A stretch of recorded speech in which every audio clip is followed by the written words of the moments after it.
Медицина саласын таңдап отырған оқушылар арнаулы емтихан дегеніміз не, психотестті қалай тапсырамыз деген сияқты сұрақтар келіп отыр екен.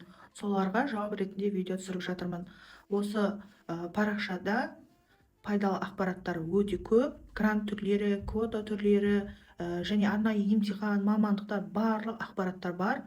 Маңызды ақпараттарды ала аласыздар, сондықтан парақшаға тіркеліп достарыңызға жіберіп қойыңыз. Медицина саласын таңдап отырған оқушылар, сіздер арнаулы емтиханда психоматикалық тест тапсырасыздар. Ол жерде жағдаяттық сұрақтар кездеседі. Мысалға, сіз кофе ішіп отырсыз, қасыңызда біреу құлап қалды, сіздің әрекетіңіз. Немесе сіз автобуста отырсыз, қасыңыздағы адам бас айналып құлап қалды, сіздің әрекетіңіз. Осы сияқты сұрақтар келеді. Сіздерге айтар кеңесім, жауабыңызды ұзағырақ, көп сөзден тұратын сөйлемнен. Мысалға, 2 сөйлемнен кем болмасын. Аз, жоқ, білмеймін деген сияқты аз мәтіндегі жауаптармен жауап қайтаратын болсаңыз, сіз бұл арнаулы емтиханнан өтпей қалуыңыз мүмкін.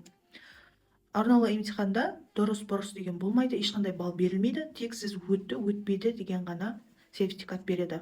Түр таңдау жасап отырған кезде медицина мамандығын жазасыз, сол кезде автомат түрде психоматикалық тестті тапсырды немесе тапсырмады, өтті, өтпеді деген сертификат көрініп тұрады. Арнаулы емтиханда тапсыратын университеттер 20 маусымнан бастап белгілі болады. Сол тізімді алыңыз келсе, менің парақшама тіркеліп алыңыз, сізге жіберетін боламын міндетті түрде. Мен парақшамнан өте пайдалы ақпараттарды таба аласыздар, сондықтан тіркеліп, лайк басып, достарыңызға жіберіп отырыңыздар.